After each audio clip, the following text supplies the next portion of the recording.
Coach Torsten Eguavoen and Captain Bizimana.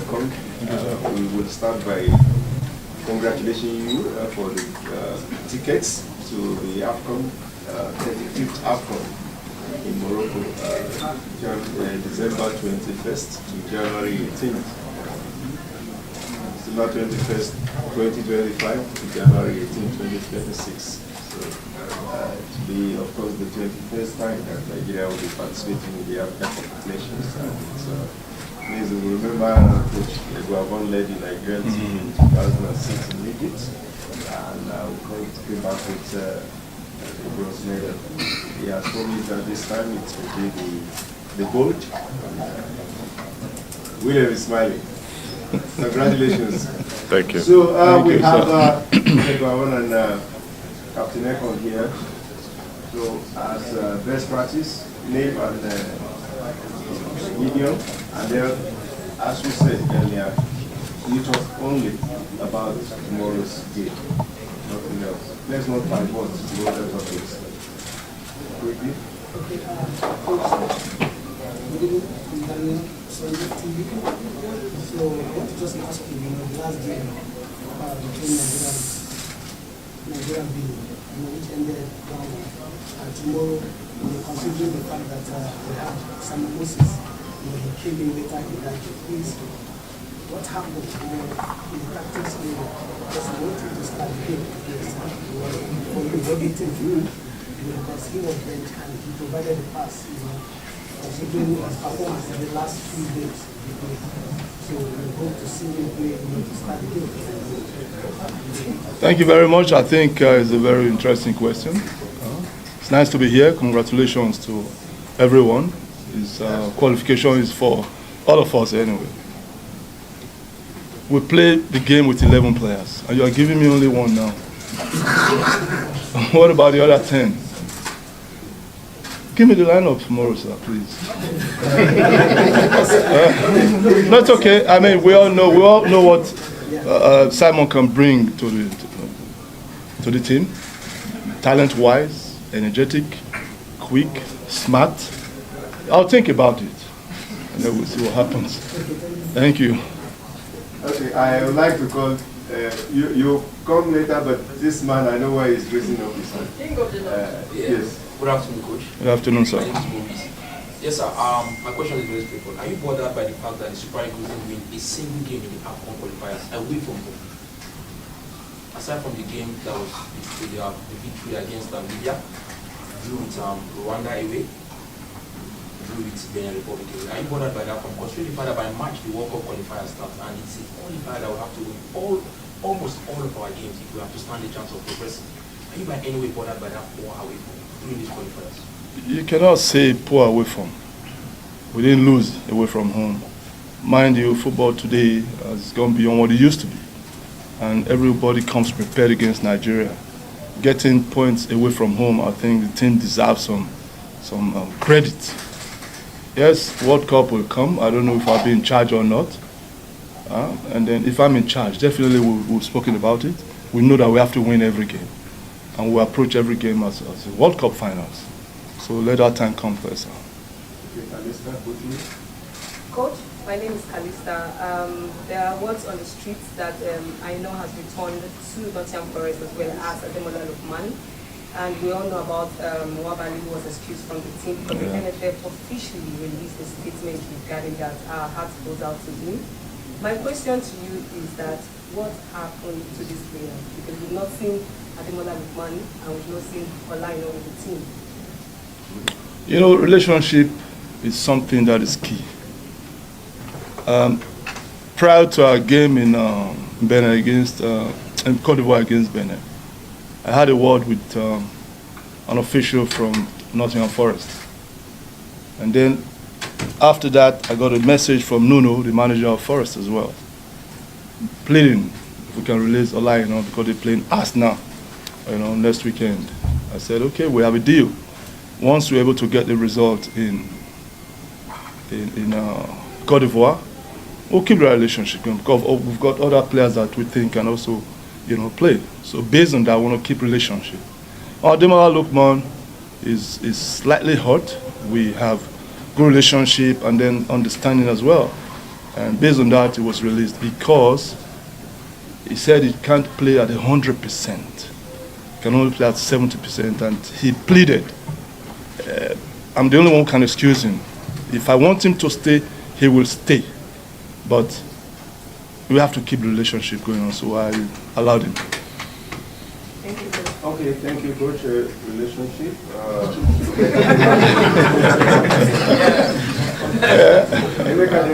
Thank you so much. Coach, congratulations on the Thank you. AFCON ticket once again. Thank you, sir. Games to spend. With that in mind, we'll be taking it easy tomorrow. 3 French players, put them and try, the run for as well. How will we approach the game tomorrow if we were that top, qualify for that AFCON? With all seriousness. With all seriousness.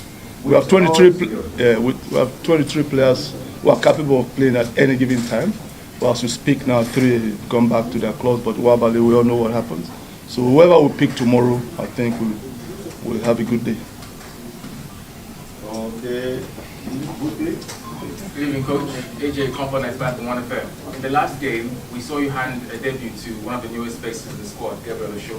And I think most Nigerians were divided online regarding his performance, given the fact that you also took him out at half-time. As a manager, can you assess his debut for the Super Eagles? Were you impressed with what you saw? And can you please tell us why you took him off at half-time? Another good question. Gabriel Shaw is somebody we've been following, and because of Ajayi's injury, somebody needs to be drafted in, and we felt Gabriel was time for him to come on board, so he did. And in that game, our tactical approach was a back 3, 4 across midfield, and then 4 in front. And end of first half, we were trailing by 1-0, and we needed to now revert back to back 4. I explained to him, and he understood. So he had to come out for an offensive player to come in. Nigerians divided online, word on the streets. Good evening, Coach. Good evening, Captain. My question is for the coach. We've seen track suits, we've seen suits, but in your last game you did something very unique. I've not seen any coach do. You wore a bib on your trademark white shirt. Was that some kind of message to the players that here in the yes? Was that some kind of message to the players that you're one of them, and some kind of camaraderie, or just let us know what was your... I think it was a clash of colors or something. Yeah, it was a kind of clash of colors. So no secret message? No. We thought you were coming to class. No, It was the ref or the match coming and said I should put it on because clash of color with the opponent jersey. Kenneth, that is it. I represent the players. Good, congratulations. Thank you, sir. Having booked your place in next year's AFCON and almost nothing to play for tomorrow's game, how do you plan to ensure that your team maintain focus and discipline against Rwanda and needs the result? Our boys are 100% professional, and they know what it takes to win games. They know what it takes to perform. So I'm not sure they're going to blink for a minute. The way we approach Rwanda, the same way we approach Brazil, the way we approach Argentina, the same way we approach Rwanda. William is here. What's happening? William. Okay, please. Skipper, this is Isemwa from Transit TV. It's concerning the MPFL. I can't see you. She's down here. Oh, okay.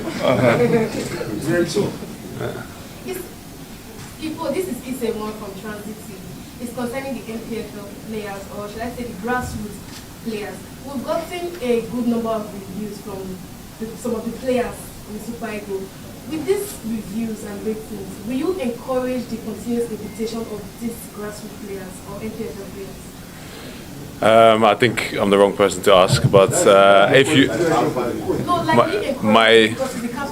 yeah, of course, my take on that is that everyone who is here with the team deserves to be here.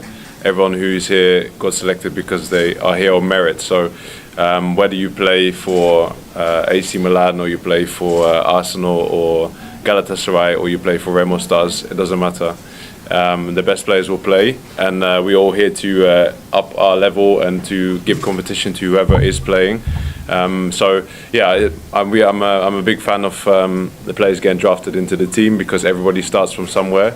My first team when I got my first call up was in Holland, and we were just getting relegated that season. And yeah, now if I see the level of MPFL, it's a good level. So I think there's not a big difference anymore between maybe some of the smaller clubs, smaller teams in Europe, and the big teams here in Nigeria. So everyone has to start somewhere, and yeah, they'll have my full support. And if they're good enough to play, then that's for the coach to decide. So everyone has a fair opportunity. Thank you, William. I'm a Nigeria report for thegendefm.com. I want to ask you play Rwanda tomorrow, and the fact that you play Rwanda, you have 2 matches outstanding with them in the World Cup qualifiers. Do you think tomorrow's results might be a statement ahead of those 2 games? I think, like you said, we've qualified. I think there's so much concern whether we're going to take it serious or not. But I think all of us would have been very happy to qualify with 2 games in hand. So we are here now. We can't change the situation. We're going to take the game tomorrow very seriously.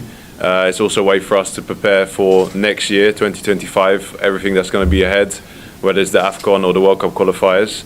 And we know that we're going to face them again. So it'll be things that we can learn from this game. Winning this game is maybe not the only thing that we're after. We want to understand how they're playing, how we can set up against them. So that can only come through trial and success or trial and error. So we'll do that tomorrow. And like we said before, Rwanda is a good team. When we faced them in Rwanda, it was a difficult game. The goalkeeper got the man of the match, I think, in the end. We had the best chances to win that game, but it wasn't easy at all. And so we know that tomorrow is going to be a difficult game as well. With you? For the captain. Question for the captain. Last tournament, AFCON, my name is Michael from the for 54 football. Last AFCON, great tournament, best defender, scored 2 many goals. Next AFCON, would that be your last as the captain? I'll be looking at the challenge very soon. I mean, I think there's this question I guess asked normally to players in Nigeria. I think a little bit too early. I'm 31 now. I think I'm probably playing my best football in the recent years. We're only talking about 12 months from now, so we'll see. And after that, it's going to be not in my decision. I think it'll be up to the coaches. Once I feel that I'm no longer an asset for the team, I'll have that discussion. But I still have some targets in mind, and that will be the AFCON 2025, World Cup 2026, and we'll see how I feel afterwards. Yeah. Yeah, don't mind them. I played until I was 12. Thank you for the captain. Quickly, William, Libya, Benin, and Rwanda can qualify. Yeah. Most Nigerians would want to know, because we know we've qualified already to the AFCON. How are you going to take the match? Are you going to take it likely? That's 1. Then 2. Are we rooting for any team, to make it out of this 3? Or you just do it? First question, no, we're not going to take it lightly. I think we've spoken about that. And no, I mean, we want to be the best team in Africa. We want to beat every team in Africa. To be honest, I don't really care who's going to qualify besides us. And we'll focus, like I said, in the tournament when we get there. So, yeah, the best teams will be in Morocco 2025. And we'll see who that is. We're going to give it a fair game. We're going to give our best shot. We want to win the game. I don't think we've ever done any kind of calculations or tried to give anyone a favour, because that's not how football works, and people won't do the same for us. So, yeah, we want to win, and we also have a full stadium tomorrow that we want to show and make happy, and all the Nigerians that are going to be home all over the country and beyond, that we want to show ourselves to. So it's an opportunity for us to impress, and opportunity as well to show to the coach, show to the people what we can do. And I don't think you can start thinking about other teams and players and coaches, because that's not how football works. Thank you. You, and then you, I'm always. All right, coach. I have a question to the coach. You promised to invite Sirius House to sing. What does Tolu Arokodare and Sirius House need to do to get into the Super Eagles? I didn't promise to invite anybody, did I? Yes. When? When? No. Thank you. That I will invite them. No. I will look into it at the appropriate time. At the appropriate time, when that window is there. Listen, one thing you guys need to understand is these games come 3-4 days in between. So I stick to people that I have worked with for the past in the past. So when that opportunity comes, Nigeria national team belongs to everybody. For friendly games, FIFA window, of course they will get their chance. But right now, somebody I've not worked with before, now when I close my eyes and he speaks, I know he's speaking. Somebody I've not worked with before, I'll keep them aside, but I'm keeping a watch. Not only him, many of them like that, because we want the best for the country. Coach, you worked with me before. I invited you, but You're here. Exactly. Yeah, good evening, Captain. My question goes directly to you. I watched the game in Kaduna, in the game between Nigeria and Chad, AFCON Qualifiers. From that period of time to when Sunday Olise questioned in your own words anyway, he questioned your suitability to African football, to becoming the best player at the AFCON. How does that make you feel? Your rights. How does that make you feel? I mean, it's something that you dream of when you're a kid. I always wanted to play for Nigeria. I think moments like that, they always fuel me to do more. Whenever I have difficult moments, I tend to have good moments after, because it's something that, also keeps me thinking at night, makes me evaluate myself. But I think now at my age, I stopped to prove myself to anyone. I think Sunday Olise is a legend, someone that I respect very much. He's done so much for Nigerian football. I think the time when I spoke about that, I was 24. We just qualified for the World Cup after I was ruled out. I mean, something similar happened just before the last AFCON. Jose Pesero and myself, we had some differences, and in the end we made amends, and yeah, that performance came out on the back of that. So I hope our coach now doesn't have to motivate me like that anymore, but it's something that everybody wants to do better, and football is no straight line. You have your ups and downs, and maybe at the time that was the right thing, but I didn't want to accept it, and that's all part of it, So I'm very proud of where I am now. It's been a lot of hard work, but the hard work doesn't stop. I have to continue to improve myself, otherwise I can't keep up with the new boys on the block and everybody else who also wants to be here and play. So that's I think the biggest motivation. We see some great players like Alex Iwobi. He's been here now also for a long time, 80-something caps.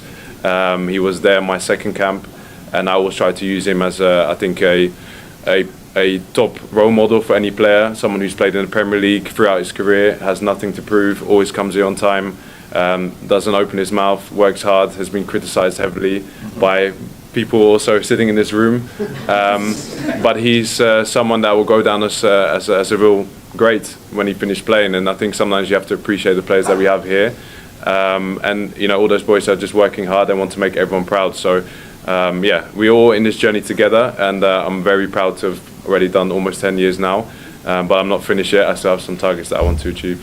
Do you miss Eguavoen? Quickly on Leon, he's a fantastic player. He helped me a lot. Again, we had some amazing times. He's still going strong at 36. It's not easy to be playing at a club like Rangers with the pressure that he's under there as well.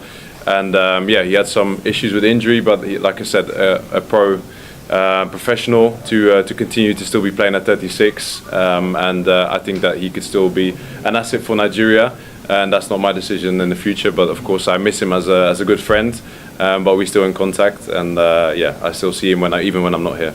Coach, over to you. Are we seeing Leon anytime? No. It's possible. You can't rule it out. You get Iwobi gets criticized, I get criticized more. But it's out of emotions. Yes. No hard feelings. They want the best at every given time. But sometimes we have to control our emotions too, guys. Applause for this man. Thank you, guys. Thank you. Thank you. The last question. One last. No. I'm Emmanuel We have to I'm go. reporting for Djihad. On 2019, Nigeria finished the AFCON at the round of 16, losing to Tunisia. No. 2021. Then the last AFCON, you reached the finals. And what is the level of confidence in the camp looking forward to the next AFCON, having qualified already with a game to spare? I mean, we have a lot of players like myself who've been part of the team 2019, bronze medal, now the last one, silver. So I think if you look at that trend, there's only one thing that's left that we want to achieve. And I think that's the expectation from the whole of Nigeria, the expectation from the coach. the expectation from ourselves. But it's not an easy feat, and we can do a lot of talking here about that. But yeah, we have to show it next year in Morocco.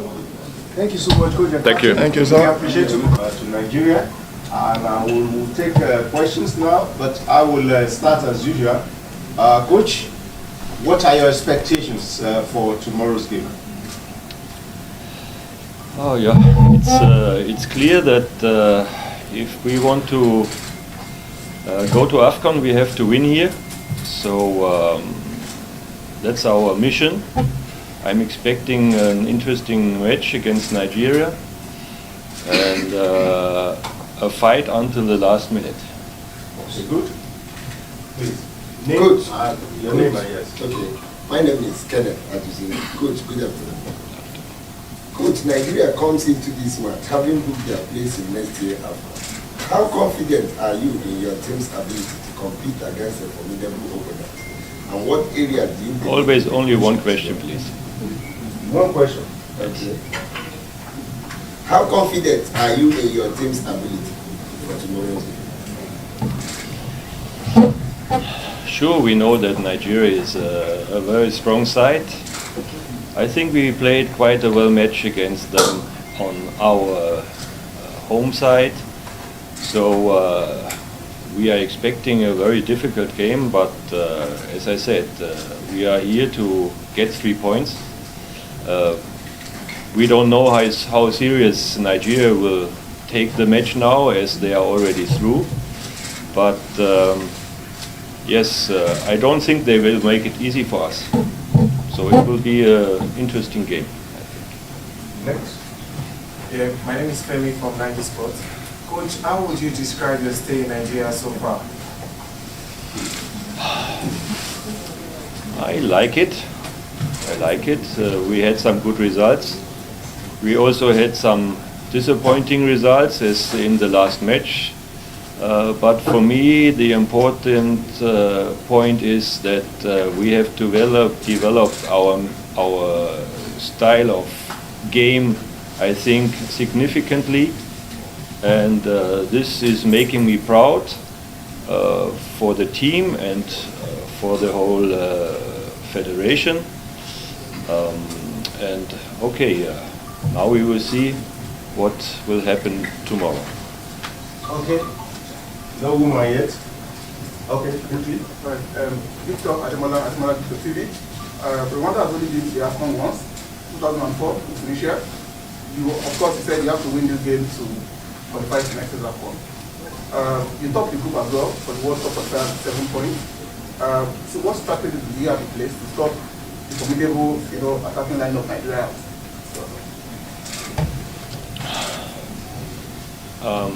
I think this is our main approach, that we are and we have to work as a team, and to compete against these or your strikers in a 1-against-1 is nearly impossible.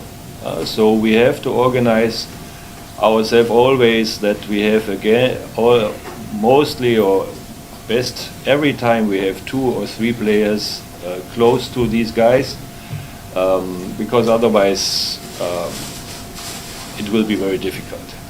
So it's a matter of organization, and I'm very hopeful that my team can do it, because we have shown it now in some matches, and that is our aim for tomorrow too. My name is Kingsley from Rela Media. Rwanda is still in the same group with the Super Eagles of Nigeria, the World Cup qualifier, of course. That means you still have to play Nigeria again in a different competition. Now, do you think the outcome of this game tomorrow will affect the game that you have against Nigeria sometime next year? I don't know, because now we are focused on the AFCON, and it's when it's a national team, there's always some changes. You don't know if the same players who are playing tomorrow will play in the next 4 or 5 months. So for me now, the most important now is to focus on the game of tomorrow, and then the rest we will see. Okay, quickly. Good evening, Coach. My name is Torsten of Football Fashion. My question to you is the same timing the game between Libya and Benin Republic and when you play the Super Eagles here. Would you have one eye on that game, or you just tell your team to go out and do the business and get the team and get the win here? No, I'm interested after the match how the other teams are playing. When we are playing here, it doesn't matter. We have to do our job here, and then we will see if it is enough or good enough for going to the next stage. But for sure, I'm not listening to any results what is happening on the other match. Okay, thank you very much, Coach. Thank you.